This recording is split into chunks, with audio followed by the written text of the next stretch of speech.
welcome everyone to the first webinar organized by SayTrees on all things agriculture and environment in India. The series aims to explore the impact of climate change on our country, solutions to combat it, and actions taken by groups and individuals for a greener future. In today's webinar, we will discuss agroecology, what does it mean, and how is it helpful.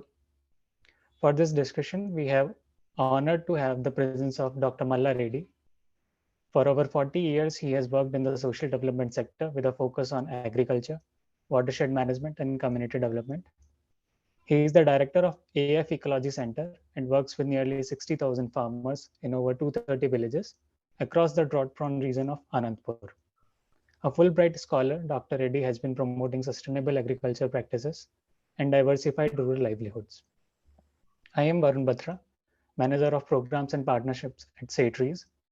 I have been working in the development sector for the last 2 years, majorly with self-help groups in Rajasthan, helping them enhance their farm and off-farm livelihoods. I request all the participants, if you have any questions regarding the topic, you can send in the questions and comments in the chat section, and we'll address them during the last 15 minutes of this webinar. Moving ahead and talking about the current situation of agriculture in rain-fed regions, 60% of the total net sown agriculture area in India are rain-fed lands. Crops grown on rain-fed lands accounts for nearly half of the total area under food crops and nearly 2/3 of area under non-food crops. In the recent past, climate change has led to erratic rainfall patterns in India. As per the Indian Meteorological Department, the country received 129% over normal rainfall last September, and many parts of the country received unseasonal rains this April. Let us find out from Dr. Malla Reddy on how the current agriculture situation looks like in rain-fed regions. So, yeah, would like me to respond to that? Yes, sir. About the current agriculture situations in the rain-fed regions. Yeah. Well, you have rightly said, Varun. More than 60% of the farming is under rain-fed. 60% of the land that is cultivated is rain-fed, and about 75% of the farmers are also depending on rain-fed agriculture for their livelihood. So this rain-fed agriculture is always prone for droughts. This is one of the biggest problems that rain-fed agriculture faces because of the climate variability, particularly the rain variability. That's why you have like rain shadow areas, for example, in parts of Andhra Pradesh, Karnataka, and Tamil Nadu is a rain shadow area. So there is a large part of area in this, maybe something like 1 lakh, not about 10 million acres most probably is under this rain shadow area. Similarly, you have large tracts in Gujarat and also Rajasthan and so on, which are more drought prone. At least 40% of the total cultivated land is said to be highly drought prone. And because of these droughts, the crops are lost and there is no safety net to the farmers. Crops lose. Crop insurance system that India has got is not really effective and helpful at this given time. They're not really making it helpful to the farmers. At this given time, that is more helpful to the companies, insurance companies who really do the insurance. So here the main problem is rains. You see, these rain-fed crops require typically one rain for every 15-20 days. Like that, maybe, for depending on the crop season, 4 to 5 months. So even if we miss one rain, let us say today there is rain and things are sown, so seed is sown. Then after 15-20 days, we expect a rain. If that rain is not there, then your crop is vulnerable. So let us say one rain we have missed, 15 days no rain, and then the whole crop is gone. Then you cannot sow the same crop again after when it rains, because then the crop cycle will fall outside the rain. The harvest will come later, and then it will not give yields. So the risk is that by dry spell, 1 or 2 dry spells is really putting the whole crop to the risk of drought. So this is the main problem that rain-fed agriculture faces. and there is no arrangement for really making some kind of a protective irrigation for that. Okay, one rain misses, then okay, we will supplement that. So that kind of a system is not there. We are trying some of those systems. They are working, but still it requires a lot of infrastructural development and policy intervention to make it more effective. And as you have also been saying, these areas are also mainly subsistence agriculture used to be there for a long time, and most of the crops grown are food crops. They were actually their food habits. Culture was also built around the crops that they build there, and they grow there and so on. Unfortunately, now with this market economy coming in, subsistence agriculture is not anymore viable. They have to go for commercial crops, which means they have to really invest more. Then the investments are, lost almost year after year. You won't believe in Anantapur, if you talk about in last 22 years, the government has recorded 20 droughts. There were only 2 normal. Rest of the years, the crops were there, maybe 20% yields, 30% yields, less than 40%. Most of them. So this is the kind of situation that we are facing under Rainfed. I have very particular thing to emphasize more. I can talk about it. Otherwise, I will stop here. Thank you, sir. So with so much dependency, with only less than 10% crops being successful in the past 20 years, and the farmers also have been habituated to all these things. So how the situation has evolved in the last 40 years? See, you see, what has happened 40 years back, we go, at that time, farming was mostly subsistence. That is number one. Number two, it was by default, it was some kind of a sustainable agriculture. In the sense that they were not using chemical fertilizers, chemical pesticides, and so on. They had very healthy kind of cropping systems, like intercrops and mixed crops. So there was also in the cropping system had that kind of inbuilt mechanism to cope with this kind of rain variability, for example. Even if one rain is lost, then all crops would not die. In the same field, you had crops that are more drought tolerant, and you have also some that are, drought prone. So both together were sown like that, and 7-8 crops in each farm. So like that, there is some kind of a risk spread there, and thereby they don't lose all the crops. So that was the kind of system that we had 40 years back. But with this marketization of the agriculture, commercial agriculture coming in, market economy coming into it, now subsistence agriculture is not really, nobody does it now. They don't grow food for their own eating. They may be eating part of it, but they grow mainly food for, for cash crops. They want to earn money because they have to pay school fees, they have to pay for health, they have to pay for clothes, so many others. It's a market actually that is driving. And then this green revolution model has also driven more monocropping, replacing the multiple crops at a time, the intercrops and mixed crops. So the monocrop, what has happened in Anantapur and the Rayalaseema region, the groundnut monocrop has emerged in the last 40 years very, very strongly.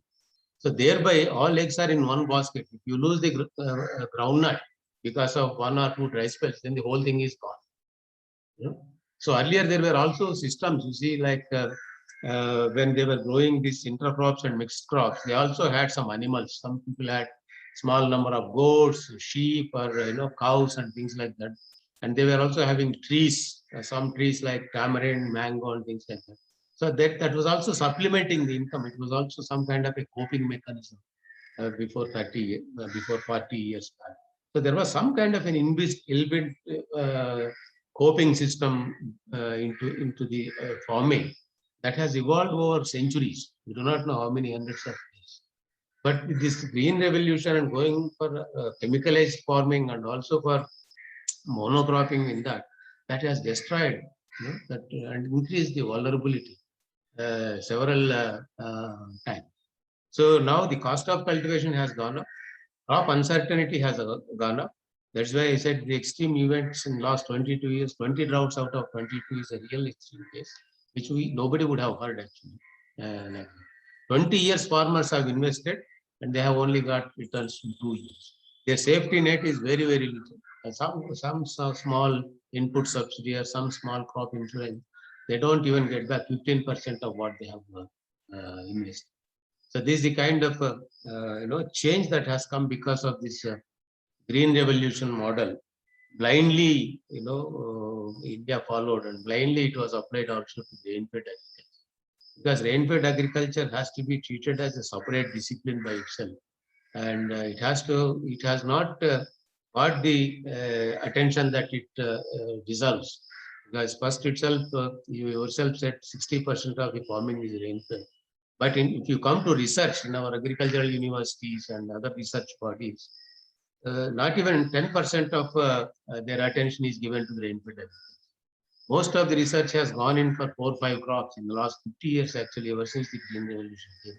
Like paddy, like wheat, like mulberry, like, and some of those crops which are, those crops are also more towards more north-centered and except rice. So that is also a problem. So that's why research and development also has not really done enough justice for this rainfed agriculture. That is another problem. So that's why the rainfed agriculture is in deep crisis. The farmers who are depending on rainfed agriculture are in deep debts. I said they have gone into a debt trap actually. So they are not able to get out of it. If I tell you now, you won't believe. In Anantapur district, where I am quite well versed with, in last 4 or 5 years, more than 30 to 35% of the farmers have given up rainfed agriculture. And you know what they are doing after they give up? They are only going for wages under employment guarantee program, construction workers, and so on. This is the largest, what I would say, downward occupational mobility from farmers to farm labor, farmers to daily wage workers. Normally development means that from one layer of occupation, you go to a higher level of occupation. But here, the system, because of whatever reasons that I have said earlier, the system has thrown down people from being farmers, where they used to take some pride in 40 years back. Now, they are ashamed to be saying that they are coolies. That's the kind of situation that has come about. That's the big change in the last 40 years. Also, sir, there have been several debates about the traditional farming system that you mentioned earlier with intercropping. And given the current climatic conditions, there have been a lot of talks about agroecology as a solution that farmers can adapt to climate change, as they can uh, take it as a solution to the vagaries of nature and climate change. At its core, agroecology aims to build a symbiotic relation between agriculture and the organism. As you also mentioned earlier, that earlier farmer families used to have livestock as well. The goal is to build a productive, sustainable, and resilient farming system with the minimal external inputs. And this can be achieved through practices like crop rotation, cover crops, polycultures, agroforestry, crop livestock integration, and minimal tillage. And often agroecology also incorporates various off-farm practices to generate rural livelihoods and empowers smallholder farmers and marginalized communities. So keeping this in context, my question is, what are your thoughts on agroecology? How does it look like on the field as a practice? See, agroecology is emerging as a kind of solution. It is emerging as a solution to a number of problems that the current farming and farmers and even the environment issues that are coming out. I do believe that agroecology offers an integrated kind of a solution to multiple problems that we are facing at this given time. Is because it is the important part of the agroecology, as I see it, is now we have to really uh, enrich our soils now. Which is really, we are in a very, very pathetic state when it comes to the soil organic carbon in the soils. Because particularly because of the use of agrochemicals and so on, the soil in organic carbon has almost disappeared, and also intensive cropping wherever it is being done. Normally they say 3 to 6% of the soil has to be soil organic carbon. But now most of the time we have only less than 0.3%. That's the level that we have on. That's why there is one reason why most of the time crops are failing, because there is no moisture holding capacity in the soils. So agroecology, that is an integrated concept where you combine. It is an interdisciplinary integrated concept where you combine, several things like what I traditionally I used to say earlier when I was not so much familiar with agroecology. Rainfed agriculture has to survive. We will have to integrate annual crops, tree crops, and animals into the farming system. But now, when the agroecology concept is coming, it goes even beyond that. We will have to really integrate practices that are going to enrich the soil so that the agriculture also will be sustainable in future. It has to be something that the practices we do in agroecology are such that it sustains itself. So that is the important part of agroecology. So it combines several things. It combines soil science. It combines annual crops. It combines tree crops. It combines animals, and also climate resilient cropping, particularly, and so on. And the important thing is we cannot straitjacket agroecology one kind of a set of practices in other places. No, it has to be highly localized because each place is different. Anantapur is different from go to Karnataka, some parts. So we have to evolve agroecology that is more context to the Anantapur context. Anantapur context involves taking into agroclimatic conditions, soils, socioeconomic conditions, and so on. So when we say normally agroecology, I usually say there are four important dimensions in agroecology. Four important dimensions are: one is ecological dimension, which we have not paid attention in green revolution green revolution model of agriculture. Then another is of course economic. The other one is social and cultural, actually, which is very, very important. The third one is the political. These are the four important dimensions. Within each of those dimensions, there are so many principles that we will have to follow. And ecologies, there are important principles that we have to follow.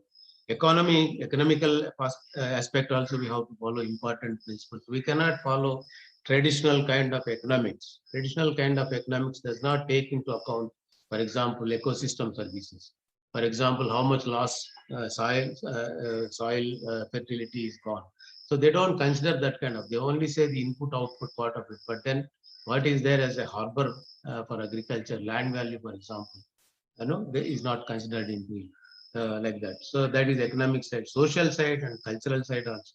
See, agroecology is a concept where we will have to really converge, not only in terms of what we have said earlier, in terms of crops, trees, and animals, and soils, and so on, but also we will have to converge in terms of geography also, because larger the area that agroecology is practiced, greater the benefits.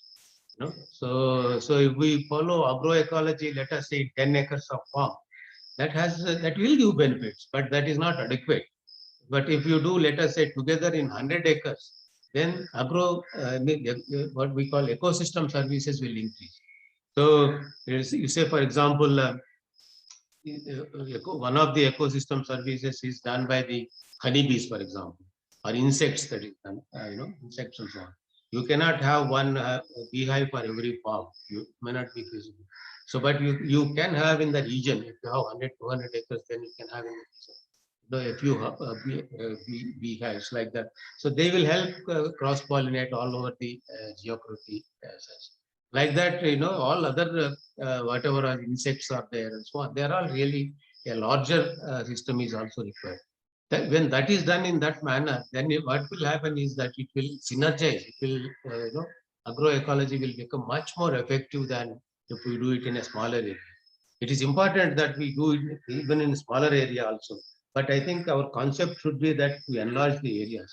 so that we cover larger area, and then we will gain the benefits of agroecology much more to the not only to the farmers, also to the ecology and also to the environment.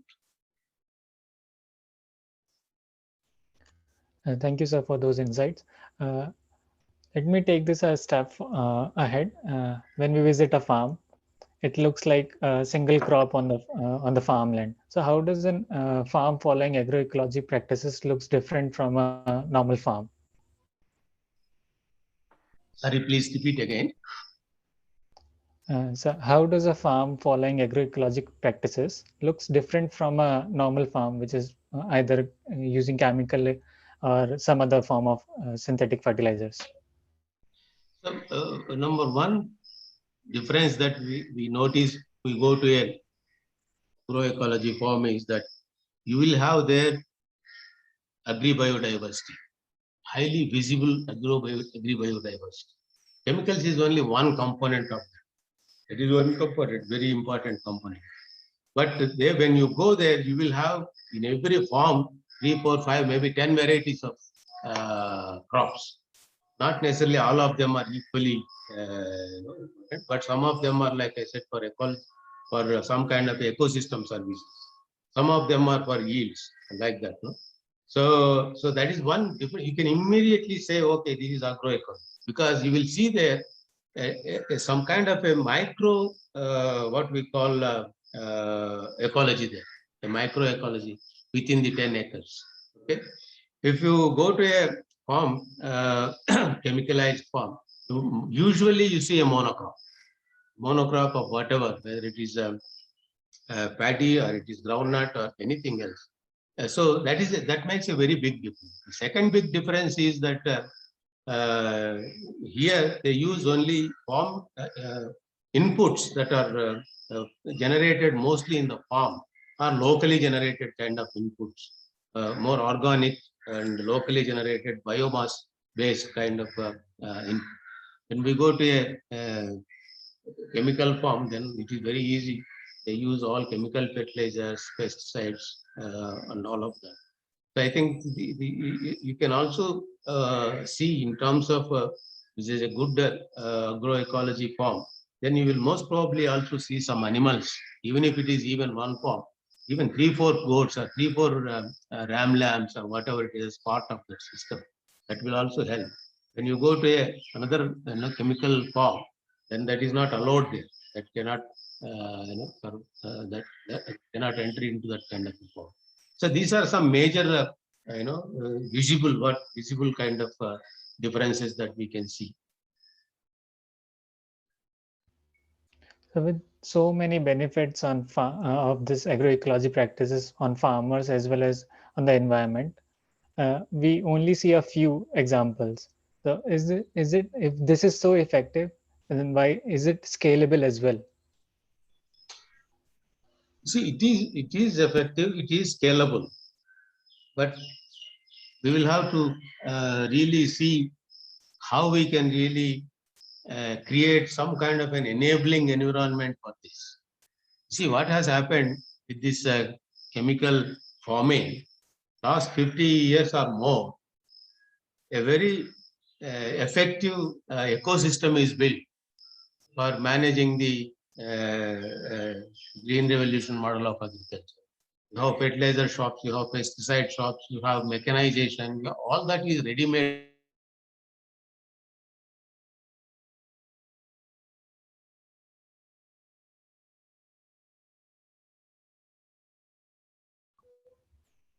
I think there's some power outage, that's why we have missed Malla Reddy, sir. We'll wait for a couple of minutes. They took 20, 30 years. Even now they are working on it to build some kind of an ecosystem for that kind of chemicalized farming. It took also a lot of investments, lot of extension work and so on. So after that, now almost 2 generations have got used to that kind of a system. 2 generations of farmers have got used to that kind of system. Actually, the system that was before this model, whatever was the system, very few people remember nowadays. Actually, you have to find some 60, 70 years old people and go and talk to them. They will tell you how It was story at that time, how it is story now. It's so different. So when it comes to agroecology, it is still a beginning. The whole concept is an emerging science, and as practice, it still has to really develop a number of things in terms of making them more acceptable to the farmers and things like that. So we will have to, at one time, on one side, we will have to see how we can work with farmers and create some real workable models, be it individual farm, be it a little landscape model, whatever it is. We will have to really work at one level. But simultaneously, we will have to work really creating some kind of an enabling environment for that. Enabling environment will require two important dimensions. One is, of course, the input supply, input supply system. The another one is policy backup that is required for this kind of systems. Government will have to really make enough of those enabling policies for this. What are the incentives, for example, the government is giving for agroecology? They are not giving any incentive. They are not even encouraging political with a political move. They are only doing some kind of a, okay, let us try to, whatever happens, let it happen. They are not sure that they will have to really do something about it. So I think that environment also has to change. And then this supply system, what we call value chain for the agroecology has to be created. One of the important problems is now at this given time when we are working with individual farmers, the input supply system is missing very badly. That is really making many farmers to go back. So each farmer most of the time will have to make their own inputs. Now in the changed times, farmers are ready to pay if it costs some hundreds more rather than spend one labor. Because one day wages are costing nowadays 500 rupees, even an 100 rupees. Male workers are getting 500 rupees, female workers are getting 300. So under such kind of a conditions, it is really a struggle initially to bring this onto the ground. But I think still it is picking up much faster than what I have visualized actually. For example, zero budget natural farming, which falls in a way into this kind of it is spreading. It is spreading now more like a religion, but it has to spread more like a science. Now we are trying to see how we can take that as a science rather than religion. Religion goes more by faith. But science is more, that we can demonstrate and then see whatever it is. And that kind of a system has to be, the extension system has to be created. It's working to some degree and it's also picking up like. So I think that is the main reason why it is not being scaled up as of now. Still a lot to be even experimented in, tried in this. Then some more, of course, we can demonstrate some, but a lot to be even researched. I think this is very important. Now, you see in Andhra Pradesh, for example, now not only in Andhra Pradesh, now in India, 30% of the research areas are dedicated for this kind of an agriculture. Broadly falls under agroecology. They said, okay, natural farming. Natural farming can be seen as part of agroecology. There is a very big step, but we will have to see how they can really support that kind of research. There's a important problem is the mindset of the present scientists, which is a very, very big obstacle because they are not open to new ideas. They are not open to new systems. They are indoctrinated to really go with the green revolution model. So it is now we will have to really bring one after the other into this system and make it open.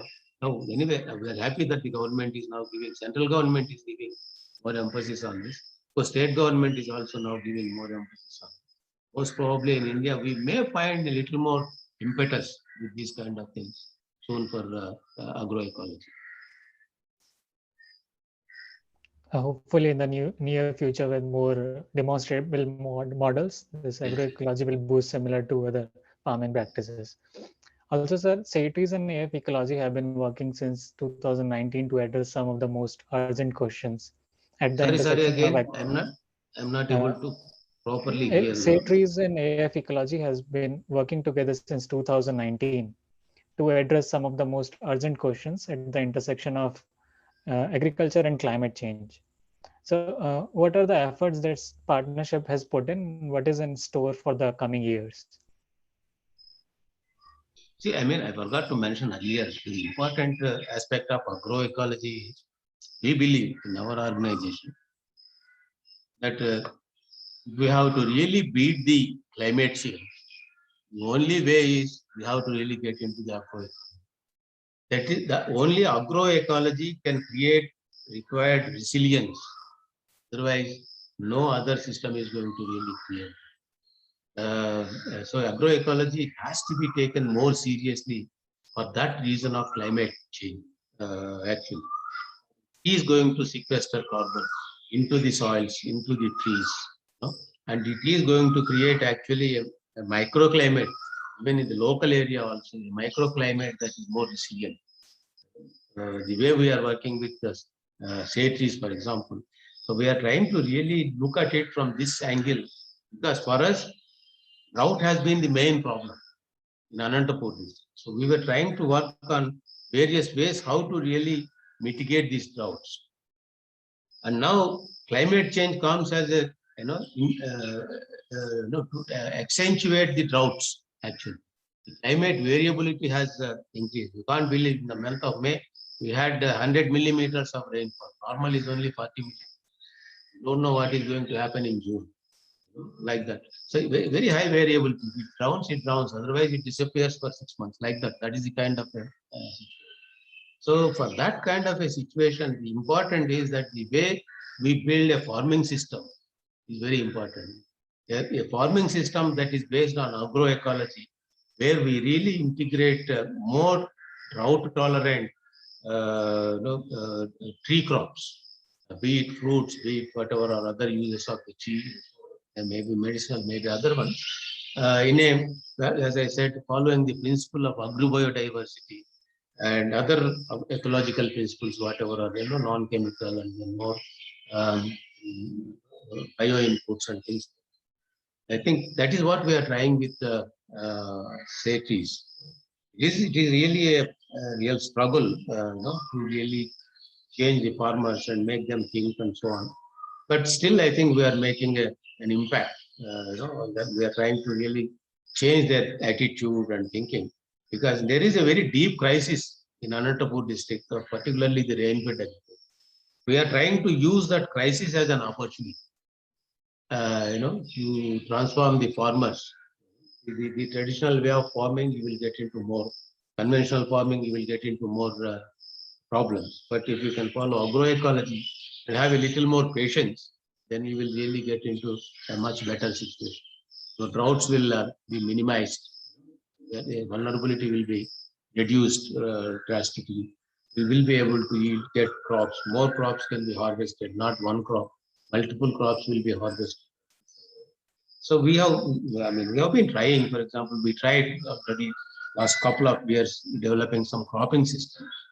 But now we will have to really try developing not only cropping systems, but also systems of community irrigation, for example, protective irrigation. Without supplementary irrigation in Anantapur district under rainfed conditions, we cannot introduce any agroecology concept, viable for the farmers. So we will have to really now see how we can create some kind of a common water resources for groups of farmers like 50, 25 farmers like that. So this is where we are working with SayTrees and Jim Premji Foundation.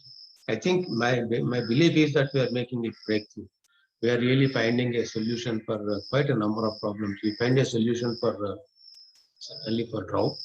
We certainly find a solution for climate change, and then maybe we may even get some additional incomes from carbon emission reductions because of this kind of system.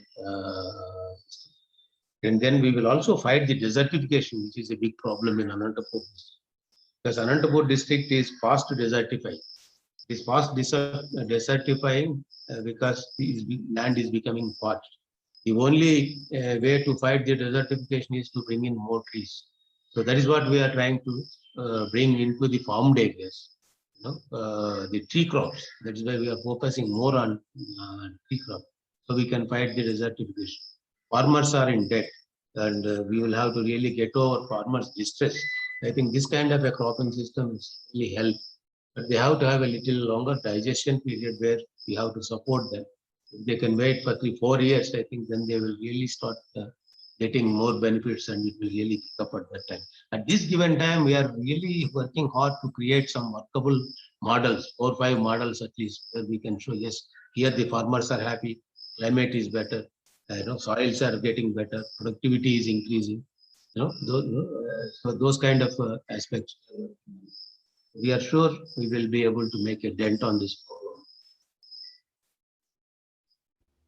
problem. Thank you, sir, for those enlightening discussion that we had this today. A lot more is to be done, and good effort is put till now. Hopefully, we'll again put more efforts towards the future of agroecology. Now, let us take some of the questions from the participants have.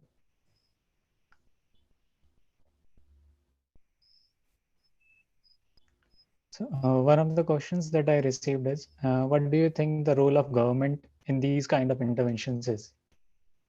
The role of government is they will have to enough policies to support them. They will have to build incentives for this kind of system, like the kind of incentives they have built for green revolution agriculture. So they are giving subsidy on fertilizers, they are giving subsidy on irrigation, they are giving subsidy on seeds. So many subsidies. They are also, yeah, procuring the crops that are grown under irrigation. So there are so many subsidies that they are getting. And what is the government giving for this kind of agriculture? Nothing. So I think that is where we have to work quite a lot to convince. Now government is opening up. I'm happy. We have been shouting, so much. I think now they are opening. Sorry, can you hear me? Yes, sir. Yes, you are audible. Okay. So they have to come up with policies. They have to come up with incentives. To put it very short, the kind of incentives they are giving for other agriculture, they have to gradually reduce and start giving here. I think that will build, and extension system, particularly extension system also. Government doesn't have now any extension system, not even for chemicalized farming. They have dropped, and then these farmers who are making their own extension. But that cannot serve now. We have to create an effective extension system for agro.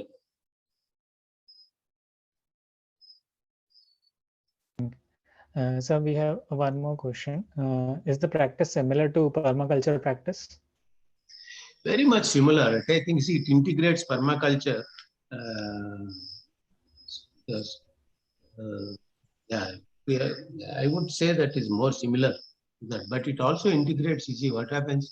Permaculture. See, any agriculture, you see, there are other, like I was saying, there are social and cultural dimensions, economic dimensions. See, in Anantapur district, average land holding is less than 4 acres. Okay? The farmers with whom we are working are all having less than 4 acres. That is one important variable. When we talk about permaculture, then you would like to see a big farm by itself. But then how do we incorporate into a small farm that kind of a principle? Still make it sense. So the principle is the same, but still you will have to adapt it. So many of small and marginal farmers. That is another important point that we will have to take. Another important point we have to take into account is food security. So when we call about permaculture, most of the time we only think of tree crops. But when we go to really agroecology, we will have to think about tree crops as an important component. But we will have to really see the food security, for example, where I would say even food sovereignty, where they have full control over production and also consumption. So gender, for example, is another important dimension. This is not to be treated in a permaculture. You cannot take it as only a science of growing trees in the permaculture manner. But that is not adequate. That is certainly an important principle. It still falls short unless we really add other principles into it. It will not be complete. I think you might have got the answer, bhograt@gmail.com. So the next question is, can vacant lots in urban spaces also be used for such ecological restorations? Well, I think I don't have much experience in that part of it, but I can still think if there are actually vacant plots, but most probably what can be done is that they can hire small plots of 20, 30 cents to the neighborhood areas. There will be farmers who are willing to really grow their own vegetables, for example. Even in the Bangalore city, I'm sure that there are enough women who would like to, or men who would like to grow their own vegetables in spite of whatever busy time. Everybody is not always busy and always working. There are women who can do it. That what I say, let us say you have 10 acres of land. You can give it to some 30, 40 women in small blocks and then guide them to grow this kind of crop. You will be happy to grow and then happy to eat good food, clean food, agrochemicals. That is one way of going. But I am not so much into where we do agroecology for the sake of agroecology. We will have to do it agroecology for the sake of community, involve them and make them feel and do it and make them benefit out of it. So that way it is highly sustainable. Otherwise, you will have to maintain a farm, then you will have to really, lots of things you will have to really do yourself. It may not be sustainable in the long run. But you see, nowadays, you see in Hyderabad also, so many of them are growing roof top gardens. They're growing their own vegetables, fruits. They're growing flowers also. So like that here also done. If there is a land, they can also come and do it. I'm sure there are enough takers for it. There is one idea, maybe one can. But principles can be applied, it can be done. It needs a facilitation. Okay. So following the earlier question from Bogra about the permaculture, he has one more question that normally only 1 years of tea can you share in decreasing order of amount of fine benefits of trees, I guess. I can't follow over again. You have to. Financial benefits of trees. Normally only 1 years of peak. Can you share in decreasing order of amount of financial benefits of trees? I mean, we have to, again, we can go for a lot of diversity within the trees also. You can decide what kind of trees you would like to have. The principle is that we have to have a diversity. We cannot grow for monocrop of whatever it is. So if you, like, for example, what we are doing now, we are incorporating 4 varieties of trees. Mango is there, jamun is there, sapota is there, guava is there, gooseberry is there, drumstick is there. They will give different benefits. Different times also they will give. And we would like to incorporate, for example, even in the borders, some kind of timber plants, maybe teak, maybe sandalwood, or whatever it is. They can also grow for that. So a later date, maybe the next generation will get some more income, like that. So yeah, the trees, and one thing is that you get fruits, but the other thing is to create an ecology there. When trees are there, lots of insects will come, lots of birds will come. So that is the idea of also having, and it creates a shade on the soil that protects the soil from exposing to sun, exposing to rain, exposing to wind. So these are all other benefits that will come out of trees. You cannot only count on what trees come. Main part of the trees here in agroecology we see is that we really protect the soil from sun, direct rain, and also direct wind erosion.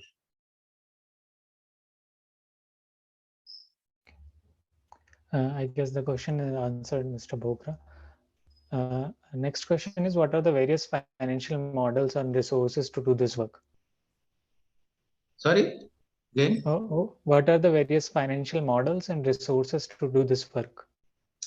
That we are still working out. I am not really ready to do those kind of economics at this stage. Okay. So apart from government and NGOs, who do you think are the primary stakeholders who can change this situation? We have to create stakeholders. We will have to create more, for example, input supplies could be one stakeholder. Like now in the chemical farming, fertilizer shops are driving the, that kind of agriculture. If we can create some entrepreneurs to create quality, affordable kind of agroecology inputs, they can become scalable. They need not be farmers, because it is highly difficult nowadays, highly challenging to make every farmer to make their own inputs because of the labor-intensive nature of these. So like that, we can also bring in some of those entrepreneurs into the system, right? But we will have to generate demand for that to come. That could be one. Private traders could be one.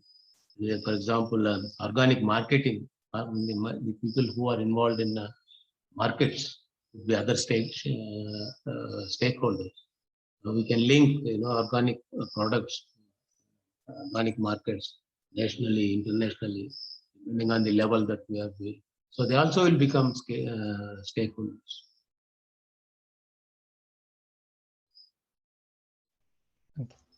My previous question about the financial resources and models. So following the same, there are no dedicated schemes for agroecology per se, but can there be convergence among the schemes to bring in more resources for this effort? Certainly, I think there is quite a lot of possibility in converging, particularly with programs like in Andhra Pradesh, particularly we have now what we call village secretariats and Rythu Bharosa Kendram, where extension services are now, they are thinking of providing extension services for agroecology, natural farming now from there. There is one thing. Now there is employment guarantee program where a lot of labor can come in from there for this kind of already being done in some way, but they can still link it. If we can work together, then it will bring a lot more benefits than what they are doing now. So we can discuss with the government, but we will have to take some risks whenever we work with government. If we are ready to take those kind of risks, then I think it is worth taking that kind of a risk, and then we will be able to scale up. We will also really rope in the government more strongly. So then we must be in a position to do at some scale. Doing in a few villages may not work. We have to select larger area and then. But there is scope, very high scope for convergence, because anyway resources are spent, and the convergence can help to really create more synergy. Thank you, sir. Thank you for taking all those doubts from the participant and from our side as well. And I also thank all the participants for attending this session. My heartfelt thanks to Dr. Malla Reddy, who took out time from his busy schedule to speak with us on this topic today. To the rest of the participants, stay tuned for the next webinar in the series. Thank you, sir. Thank you so much. Thank you, Varun. I have been just responding to what you have been asking. For example, supposing I had to get those questions earlier, maybe I would have been responded more directly, more specifically. There is one thing I think of it. It's just to say what comes to my mind is something may not be all the time the most appropriate answer. If you do the response, you know already the question. It is most of the questions. You can always take more questions. Okay, thank you, Varun. Thank you, SayTrees for taking this initiative. We're trying to really reach out to the other people for concept of Thank you. Thank you, sir. Thank you. And thanks again to all the participants for taking out their time. Thank you so much. Thank you. Good night.